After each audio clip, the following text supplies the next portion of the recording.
So, hello everybody. Welcome to our little Zoom room today.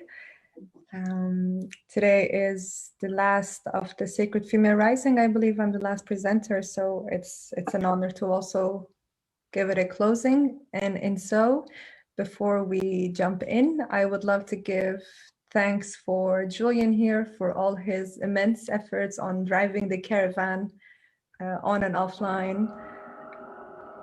My coffee machine just went off. And I would love to give thanks also for Mira for giving us the space and the time and the teachings to be able to move forward. Thank you, coffee machine. And all of you for being here. So my name is Sandy, and some of you know me. We shared Medicine Woman training with, and some have joined my work. And just a quick intro, I come from Lebanon, but I live and I work in the Netherlands now. And my work is with Kambo ceremonies, which is Amazonian frog medicine, sacred medicine, and women's circles, sacred ceremonies, and Shakti dance, which is a mix of yoga and dance. And in fact, these things that have made a big part of my life and a big part of myself actually do come from my own journey, which is the heroine's journey. And I am so happy to be sharing this with you today. And I would like to ask actually, who knows Joseph Campbell with a raise of hands? Okay. Who knows the hero's journey? Cool. Who knows Maureen Murdoch? Yeah. Who knows the heroine's journey?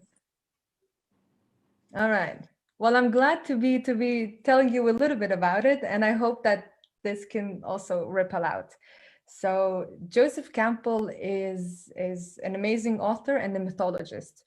He has wrote The Hero's Journey, which is actually a very concise structural storyline where most of the books that we read and the movies we watch actually follow that. And he wrote then The Hero's Journey. And then he had Maureen Murdoch as his student. And she's also a psychiatrist. And she loved his work, but she said, okay, hold on. I love what you're doing, but we're women. And I love the journey that you go through, but it's not the same as ours. So with his blessing and actually as her own journey and with studying with her patients in her own psychiatrist clinic, she came up with The Heroine's Journey, which is a really awesome book. It's that I would really invite you to read. And I will share some bits and pieces from this book today, try to weave it in on some of the stories we know, share a little bit from my own story, and we'll see how it goes. So the reason why Maureen Murdoch also wrote about this book is because of her own feminine wound. And she found that this is also very parallel to the feminine wound in society and in culture. And with her patients, she could see that somehow most of women also go in that same cycle. And generally it is a 10-phase cycle, but for simplicity's sake, I've put it down to 8 cycles. And if you would like, I would later share it also on the Facebook event. And basically, any story starts with, there's many undertones to all of this. Also, there's the basics of alchemy, right? So when you have 2 different substances, and then when they meet and they stay together for a while, and then they separate, and then that gives another 3rd element and what you do. So it's really all these things, which I will touch a little bit on today. And so most of us from our own personal journeys, we would know that there's some kind of crisis that happens every once in a while. Something knocks on our door. And this crisis often, it depends when you start to recognize it, or it depends that you ride this roller coaster often, how you take this crisis. And of course, its intensity. This crisis is our own healing. This crisis actually is our own initiation.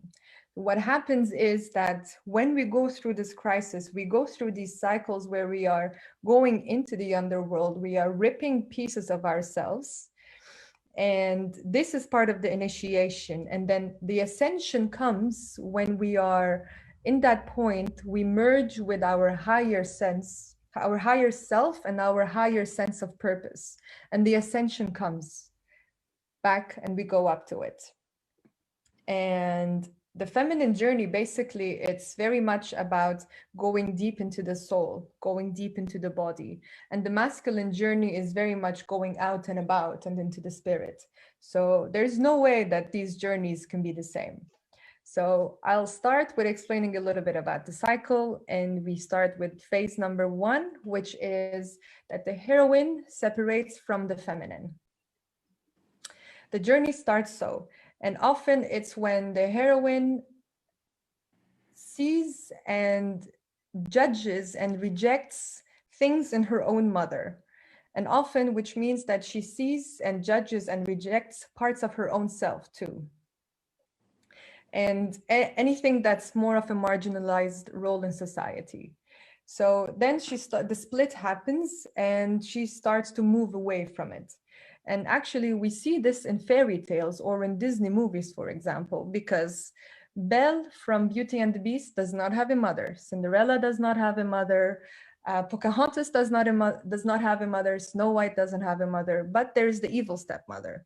So there's something there which shows that that split is actually called the mother-daughter complex. And this is when the woman makes that separation from her own feminine.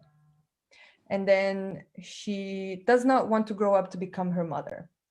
So then she goes to identify with her father. Now, before we move to the next stage, there's the part where what kind of mother did she have? She could have a good mother or a bad mother. But both cases, the woman needs to make this journey. A good mother could be, for example, such a great mother, but she gives so much love, so much protection that it starts to get smothering, and then the heroine wants to move away. Or the mother has given such abandonment that there was anyways not a strong connection, and then the heroine wants to move away. So whether the relationship is positive or not, the cycle continues. And an important part that is also a trigger for the cycle is there's families, especially mothers, give certain ways of how we are supposed to be raised. And when we don't like that, we need to find it out ourselves. We need to have our own stories, our own mistakes, our own sexual experiences, and not what someone told me not to do. So this is a lot of the things where you hear happening in this. So merging all of this, we go into the second point, which is that the heroine now identifies with the masculine. And that means that she abandons feminine values, the feminine way of life, and then she looks for a different path. So she doesn't want to be told what to do, or she doesn't want to live the life that her parents thought that she would be a doctor or a president or a nurse or whatever. She wants to do it her own way, a different way. And generally that is the masculine way. And so this act is also where the heroine places her power in the masculine power, which probably also means that in the patriarchy and in the system that we generally live in, which is work hard, do it, be successful. So when she abandons the feminine, this is the one she goes into. And of course, the woman can most often put her dad as the idol, but it could be that he's a good father or he's a bad father. So there is also this, and generally the masculine, if it's not the father, it's the system. So if she doesn't like either of her parents' ways, for example, the system is her way. I'm gonna become successful, and I'm gonna do this, and I'm gonna do that, and then that's where her goal is. And it is often good to do that. It's not too bad.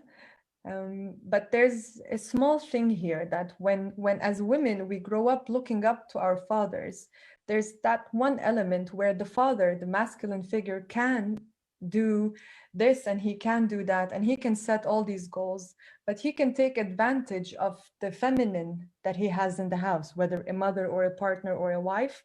And there is where he goes for being nurtured and being loved and being cared for. When the woman adapts this, she doesn't have that nurturing, and so much that she takes it a little bit out of herself too. So this actually starts to create some kind of emptiness. And when the woman does the whole, yeah, setting goals, being successful, all is good, and then needs that sense of home, which she doesn't know so much anymore, she then makes another step, which is the masculine way. I'll set up another goal. So men, when they feel the masculine energy, when they feel that there's some kind of emptiness, it's always filled with the next step, with the next goal. So they have it balanced. The woman doesn't. So all of these start to kind of make this weird alchemical process into where she feels that she is starting to get into her power and where not. And this takes us to the third point, which is the road and the trials. And often in stories, we say meeting the ogres and the dragons. So when you go on a journey, when you go from the known to the unknown, then there's like these dragons waiting for you so you can fight them. And there's these people coming to give you a poison apple. So you're being tested and a lot of things are coming your way. Some want to even kill the heroine. So she's really being tested here, and going into this unknown world where she has taken the decision to. But often it gets quite difficult because she is learning her tools in this moment, but it gets quite difficult. And it can create both internal and external struggles. So the external struggles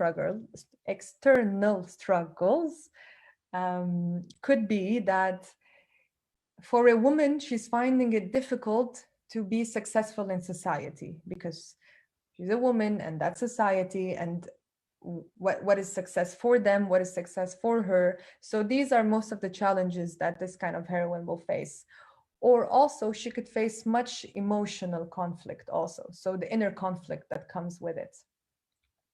And in the stories that we know, in the fairy tales, there's also then when they go this step to the unknown, which is Snow White runs into the forest because her stepmother asked for her heart. So then she goes and she gets lost in this forest. Cinderella goes through the same also. So there's this magical, mysterious forest or this place of unknown that the heroine goes to. So most of the times in the Disney stories, let's call them, this is when they go there. And then things come their way. Sometimes mentors come their way. In Snow White, for example, after she goes to the forest and she gets lost, then is the point where helpers come. So she meets the 7 gnomes. And this is where we're getting to. There's also an important part here, which is women access spirituality and wisdom through their bodies, and like quite literally through the body. When the body and the spirit are aligned for a woman, the messages are quite instant and very clear. But as the woman starts to put away her nurturing of her own self, then she's also numbing her own body, and that actually stops her spiritual development. So when she's running in the forest, she's running aimlessly because she is still running outside of herself. and running out of her own spiritual development, out of her power. And she's very much losing the touch of feminine completely at this point with herself. And the struggles and the things that are coming, all the challenges are part of the journey, and that take her to the fourth step, which is experiencing the boon of success. And actually, this is where the hero's journey ends. The hero's journey, like very shortly, like the Epic of Gilgamesh, if you know it, the Sumerian king. He leaves the kingdom, and then he has his friend Enkidu, and they go and they fight, and then they do this and that, and then he goes to get the flower for immortality. All story complete, and then he comes home. So generally, at this point, this is where the hero's journey ends. This is step number 4 in the heroine's journey, and I will read something about it here, where the writer says that the heroine has achieved everything she has said to do, but it has come at a great sacrifice to her soul. Her relationship with her inner world is estranged. She feels oppressed, but doesn't understand the source of her victimization. So what is happening here is she made it successful in the masculine world, but something is missing, and she just doesn't know what it is. And the most painful and difficult part, I would believe, at this point is she doesn't even have her way back into her inner world. And then she has to start to create that path, because in essence she doesn't know her inner world anymore. There's a little bit of a loss of sense of identity, because there's a lot of things that she had put aside and she thought that she doesn't need, and then has taken another way. So at this point, the the, the patriarchal or masculine successful way of her journey is great, but something is still missing. And generally, since she was out of touch with her body, at this point, the body can also give signals. So often we go in a burnout. Often we were doing, and never really being. So that creates a burnout. Or not being so much in touch with her own body. Women also can start to have irregular menstrual cycles. So the body is really giving messages like, okay, slow down, slow down, slow down. And here then is where spiritual loss happens. And that's the perfect key, because often is the feminine and the spiritual and the mystical and the emotions, they generally all come in this one bundle. And when you abandon it, then as far out as we can walk, we can hit the point where we feel like, okay, something is really missing here. So here is where the emergence can start. Now, when the cycle is done unconsciously, here is a spiritual loss. But when the cycle is done consciously, it's actually a spiritual awakening. So at this point, as per the heroine feeling that she did so much, but she hasn't achieved much because she does not feel whole, there comes the other part where the heroine knows very much that this was the masculine part of her journey, and she learns how to have a certain role in society. She learns how to have structure, how to put boundaries, how to have authority. So actually then she is quite open and quite receptive for her spiritual awakening that comes after. So at this stage, it depends how conscious or unconscious we are of the cycle to take us into the next. But both cases, there's some kind of spiritual activation happening. Is everybody following me so far? Yes? Okay. Okay. Just a moment. All right. So Then that was step number 4. And the fifth step, which comes after here, is the initiation or the descent to the goddess or the descent to the underworld. And the funny thing is that these two stages usually are when people will be hiding and they feel very weirded out of society because they don't feel like it, and they feel depressed, but they never really want to say it, because then what is society gonna say about you if you're depressed? Actually, if we had the knowledge about this stage, then we can understand that if you're feeling off, it's totally fine. It's totally okay, because it's part of the process, actually. And this depression or the spiritual loss is actually the start to the descent.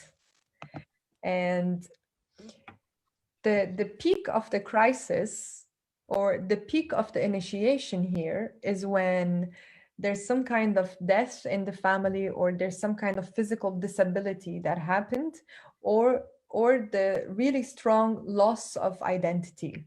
And when this one reaches the peak, then the heroine realizes that she has the masculine traits that she has gained over the time have failed her. And then she needs to look back into the feminine. So then the feminine starts to already call her back. That sense of wholeness that she was quite longing for. And at this point, the heroine meets a goddess or a goddess figure, any kind of feminine figure, that plays a very positive role, and feminine values of beauty and slowing down and grace and knowledge and wisdom from the body. And this role creates a kind of inspiration for our heroine to start to make her ascension. And the thing is that, for example, in the fairy tales, we get the fairy godmother that sometimes comes in rescue at this moment. So this is one of the ways of this cycle. Or there is also where it could also mean death, because in fact it means rebirth. So most of our heroines, they also die. Let's say Snow White is in a glass coffin in the forest, and Sleeping Beauty is dead and waiting for the prince or whatever. Also, Cinderella here is making a little of the descent, because although she has ran away from her evil stepmother and she dances with the king, but not as her true self. She lies to be someone that she isn't. And in fact, this is also part of descent of to the underworld. So what happens is, I'm sure most of you know Inanna and her story of her descent. Yes? No. Okay, no problem, but look into it, please. It's a beautiful, yeah, it's a beautiful archetypal story. And she's a Sumerian goddess, and she has to go into the underworld for the mourning of some death. And as she goes step by step, she goes 7 gates. And every time the first door, let's say she takes off her jewelry, then she takes off her shoes, then she takes off her clothes, then she takes off the protective things on her chest until she is bare naked. And this, in fact, is ripping everything out, okay? Ripping all parts of our pieces out. And in my life, for example, so far, I've recognized most of this. And this really was in the time where I was feeling really off and I was feeling really depressed. And I had ripped everything, literally. I stopped even going to work. I stopped going out, speaking to friends. So I was completely naked, looking at my own self on who are you really? what is it that you need? What is it that you do in this world? So there's really ripping everything off for the true self to show. So in the yogi world, we call this Satchitananda. So the really true self, who is it? And it's in this moment, in the descent, that usually this comes through. And often it happens with such longing, and it happens with such passion, that when the true self emerges, there's the power also emerging of the person in there. And it doesn't matter anymore what the world thinks. It doesn't, I have nothing to prove to anybody. I have no certain mold to be in, to fit in anybody's, anywhere. So when the descent is so strong and that ripping off is so clear, then that creates the power back to the ascension. That's where really the higher self comes through and merges for creating back that path into deep purpose. Say again what her name is. Inanna. Inanna. Thank you. Inanna's Descent to the Underworld. You can find a huge book about it. You can even listen to YouTube videos about her story. I would highly recommend it. Thanks. And see how that works in your own life also.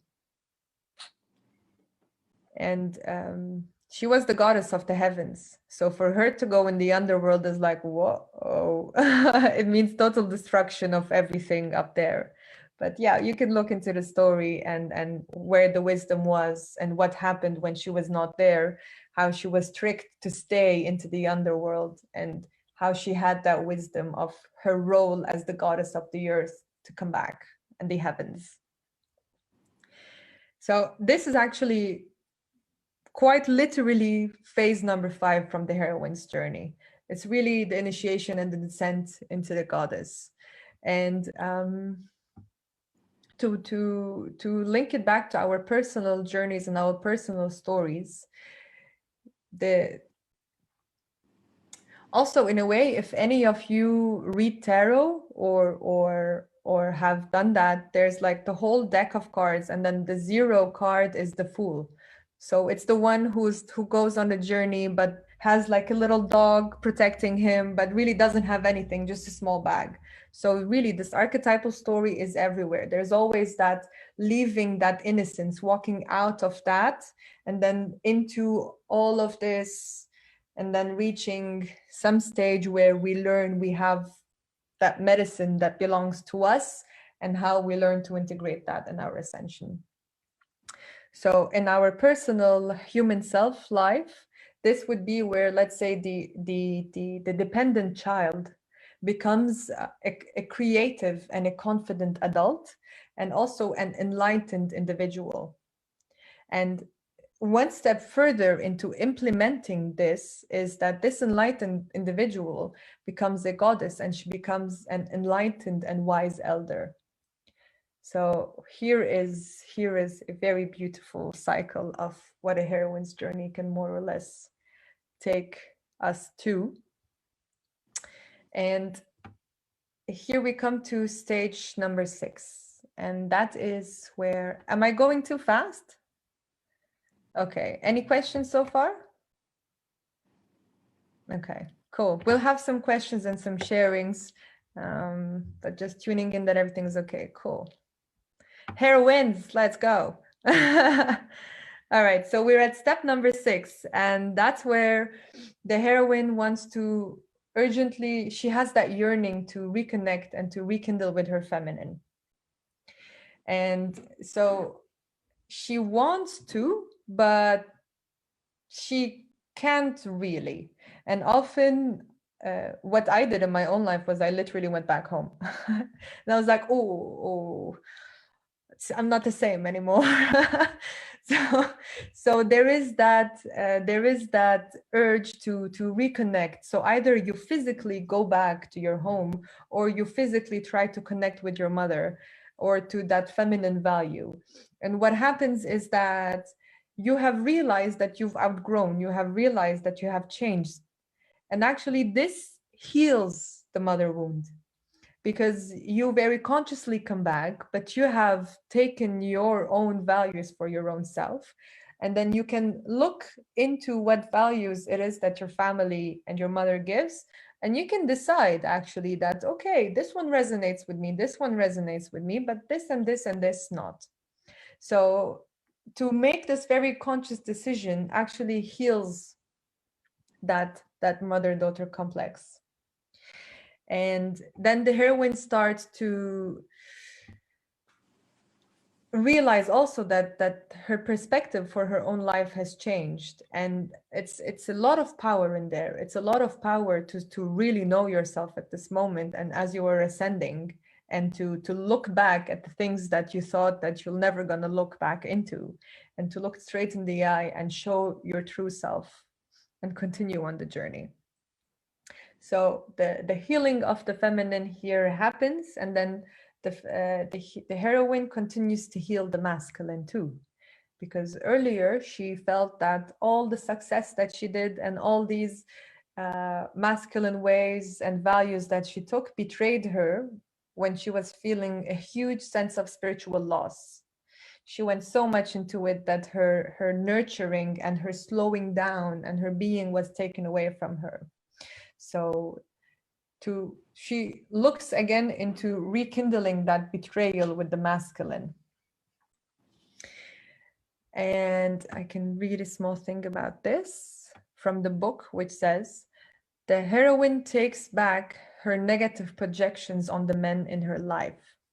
This involves identifying the parts of herself that have ignored her health and feelings, refused to accept her limits, told her to tough it out, and never let her rest. It also involves becoming aware of the positive aspect of her masculine nature that helps her to speak her truth and her own authority. So then very consciously she can decide. So it's really getting out of the victim mode. And women and men, I mean, people generally tend to do that a lot, and maybe intentionally or not, but in this part you can really feel victimized by your own way, by your own decisions and betrayal. So coming back into this and reweaving it actually is a very powerful step. And the reason is that these archetypal stories can also be the inner masculine and the inner feminine. So at this stage in the Disney stories is when the prince comes and kisses Snow White, opens the glass and wakes her up. I mean, the prince comes and kisses Sleeping Beauty and wakes her up. When the masculine comes with the shoe for Cinderella, and then there is that merging. So it's that reconnection of the sacred masculine and the sacred feminine. And that then takes us to the final stage, which is the eighth stage, which is the merging of the masculine and the feminine. So that's the divine union, for example. The divine union on its own is a beautiful archetypal story about humans and the fairies, and also the priestesses and the kings. So every step is already a powerful step. And this union means that there's the very strong rebirth that has happened.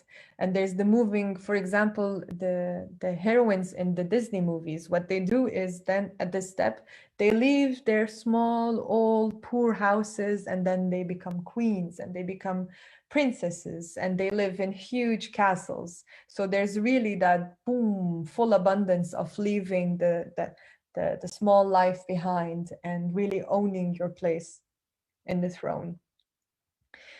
And so at this stage, then the heroine really accepts her masculine and accepts her feminine, and knows then that part of the duality, accepting the duality and accepting the oneness, and knowing what energy to play when. So in my own personal journey, for example, when I actually left home and got a few slams on my face, doing my own journey, going into the full warriorist mode. I can do this. I don't need anybody to tell me how to do things. So I had discovered those, but it was quite a difficult journey. I was also more in my masculine. I even walked more masculine. I even dressed more masculine. Um, my teacher used to tell me, why do you speak like a rapper? So I was really like very much projecting that, but it was because I was protecting my feminine and I didn't want to be seen as vulnerable. So I had the whole, yeah, I can do this. And indeed, I was doing this until bam, the things I was doing wasn't working for me anymore. And I was so confused. It's like, okay, where do I make my way out of this? And generally, that's the trigger for most of us to say, okay, time to go inwards. And then indeed, I was a little bit in that depressed situation where the people around me wouldn't understand. And then it makes it even worse because it's generally more taboo and it's not really accepted. So I had to literally hide myself from hiding myself. And then here is where I was learning, like, even if I didn't have anything anymore, I just had the acknowledgement of who I really am. And then the teachers came. And actually, most of the teachers from my work are women so far. So I'm like, yes, not that I'm not looking for, not that I'm picking them out, but it just happened to be so. And that is great. And it takes me then back into this moment. And now I can I I learn how to do and I learn how to be, and I learn that okay, this one needs more of the masculine, so I'll go into that, but then I will also can tune into my body when I need more of the nurturance, then I can do that too. So this is actually very simply said, but it comes in whatever way it comes. So, long story short, this is the heroine's journey. And it can come to you at any moment of your life, and it can come to you more than once. So, when the journey starts, if we're unconscious about it, we would be in the, oh no, things are falling apart again. Oh no, boom, boom, boom, boom, boom. If we are conscious about it, then which is what I started learning, when they fall again, it's like, okay, it's starting. All right, cool. Something good is gonna come out of it. Let's go. And this actually, getting to know the heroine's journey brought me much freedom and peace with the little bits of rebellion I did growing up, because I carried so much shame and guilt on hurting this family member and that family member and being such a selfish or bad child to not follow the rules, but to still have that fire and to do it and recognize that this is actually just how it is. The journey brings much peace in it.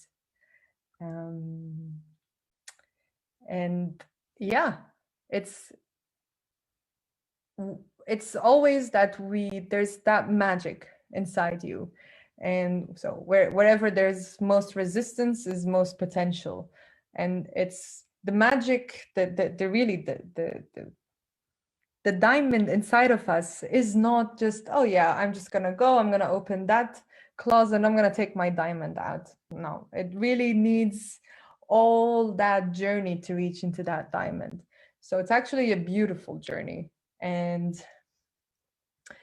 I would actually love to hear if some of you resonate with this story or can had some kind of aha moment. And then if there's some more time, I'll share something else.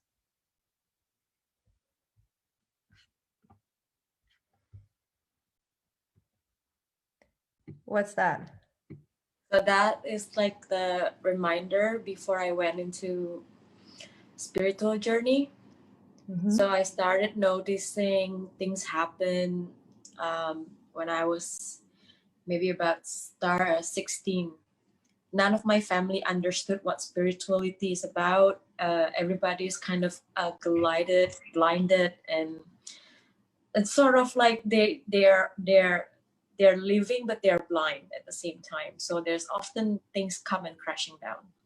So I started meeting a couple of people who has given me a hint about what's going on in their life, and they give advices. They share some spaces as well, some wisdom. But there's a lot of things that you end up have to going through. You will have to go through alone by the end of the day. And it happens to me a couple of times that I had to remind myself that I was not equipped with the wisdom that I needed at that point of time. So I started giving myself a bit of a mark to always remind me of the things that happen and be like, oh, this feels like at that time again. I shouldn't do this thing that I used to do. I should keep going. I should keep trying, and try not to go down to that moment where when it hits hot, rock bottom, I will get immediately negative into everything. And that's what's causing all the wall kind of like crumbling down. So this is like my sharing to you, Sandy. And I'm glad that I met you actually.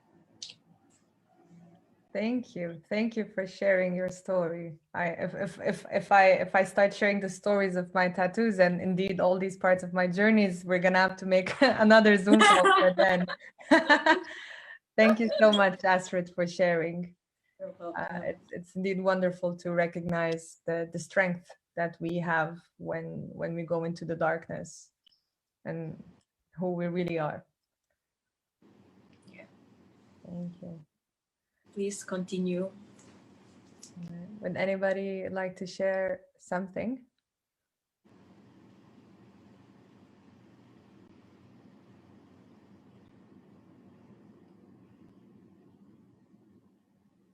Yeah, just to reconfirm this journey. It is like that. All I have to say, it is like that. At least it was like that in my life. Mm-hmm. Thank you. For Come me, from Macron, that's awesome. yeah, for me it's the same, like Heidrun. Yeah, it's like you told us. Yeah, nice. Thank you. Thank you. Speak it out. Yes. We have around 15 minutes still. So actually, if you don't mind, I'll do a quick exercise with you. Maybe you can get some kind of clarity from it, maybe not. Do you all have a piece of paper that's near you? Just a pen and a paper?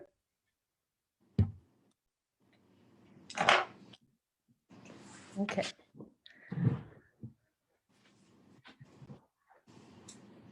So it could be that some of you know what's gonna come, or some of you can have some revelation.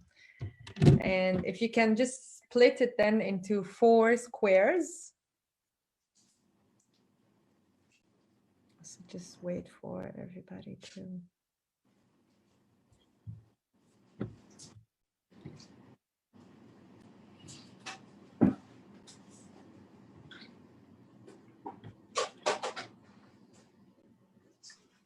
You mean like holding it?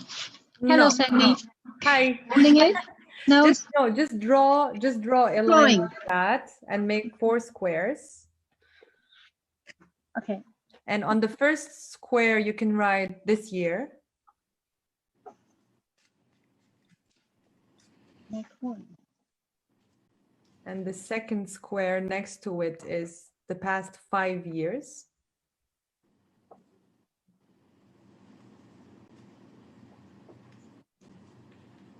And the third square is the past 10 years.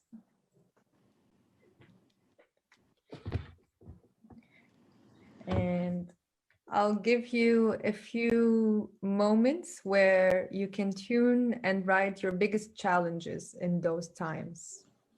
So even if it's the same challenge that comes back, just write your challenges that came to you in these parts of your life. We'll have around 4 minutes for that.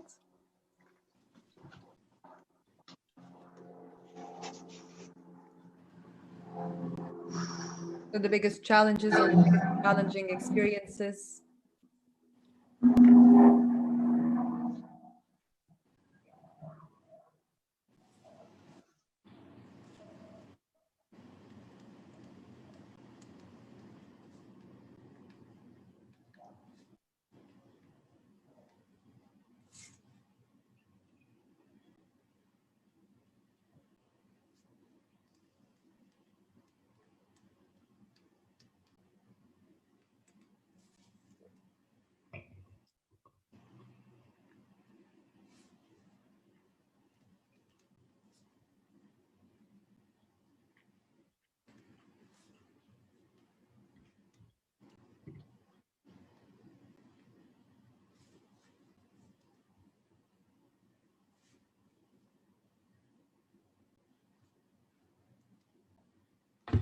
Okay, 2 more minutes.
Okay, you can slowly finish up whatever it is that you're writing.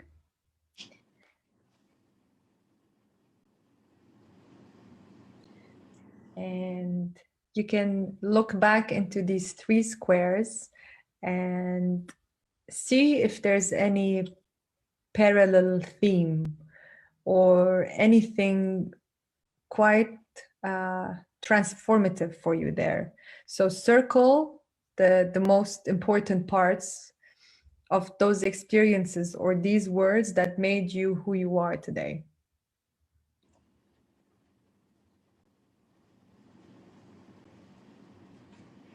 Is that clear for everybody?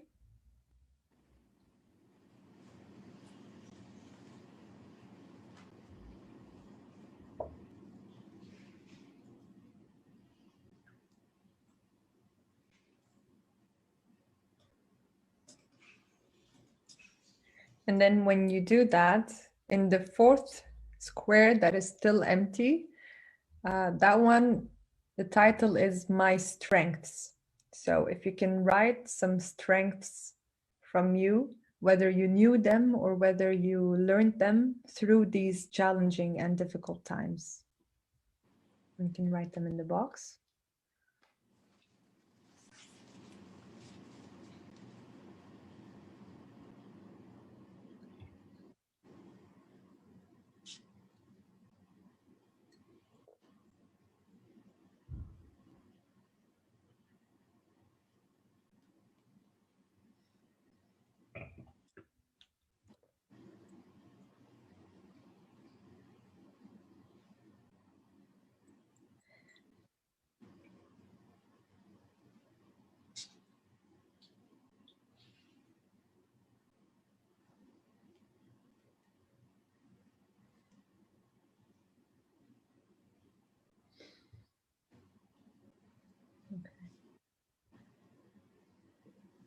Just a few moments to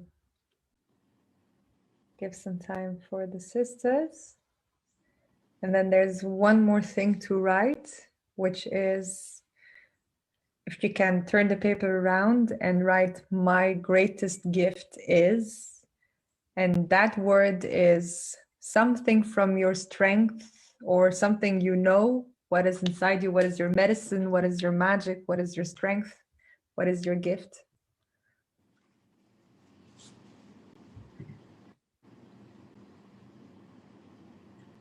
It could be a gift for yourself, for your own journey, or it could be a gift that is yours to share for others on their own journeys.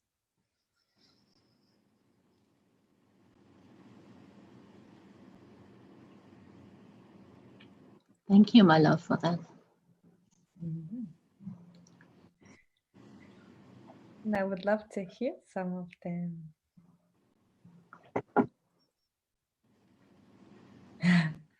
Okay, great. So what we can do then, if you are, whether you would, if you would like to share or not. So a beautiful thing of women is sharing connection, sisterhood, wisdom.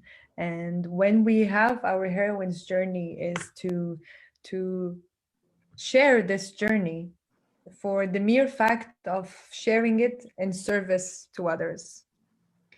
And this sharing is part of the magic. So if we can go around then and say, if you can say your name and you can say, my greatest gift to give is, and you can tell us whatever gift is that has come from your vulnerabilities or challenges or really whatever. Go.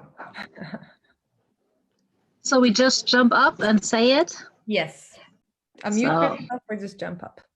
Just jump up. So I'm Barbara, and my greatest gift is my sensibility. Yes. And it's also my greatest challenge throughout the years, of course. Thank you, Sandy. Thank you, sister. Okay, I'm gonna go next. My name is Astrid, and my greatest gift that I can give to people is my full attention and listen.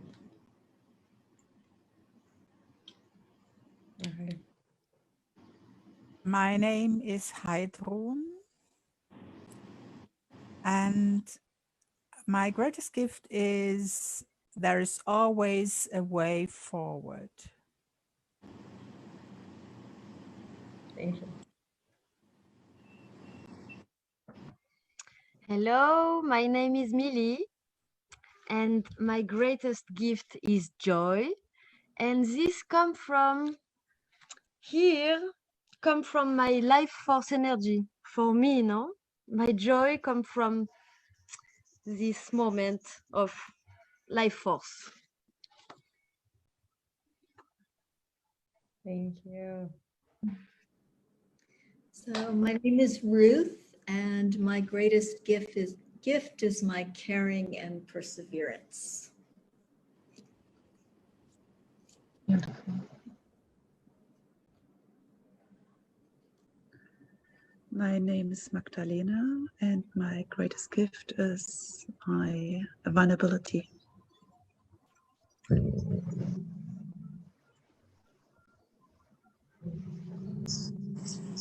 My name is Fiona, and my greatest gift is my spiritual connection. My name is Diana, and my greatest gift is to love myself and follow my intuition. Intuition. Thank you.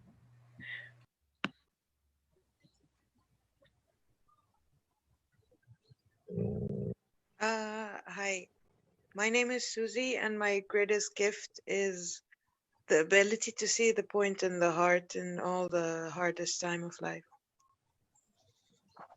Thanks.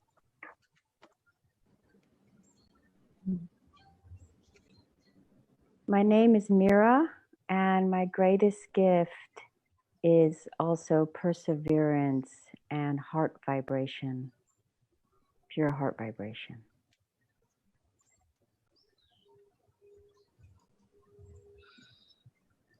Ooh.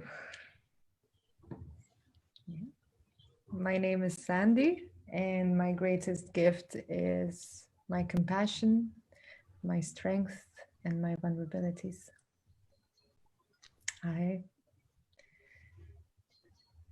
And this brings us to closing. Thank you so much for your beautiful sharing. Hearing your voice, your names makes my heart flutter. Can feel every one of you. Thank you so much. I hope you can get some good teachings and insights today, and have a beautiful rest of the evening. Much love to you all. Thank you, Much love. my Thank sister. you. Thank you so much. Yeah. And Thank you.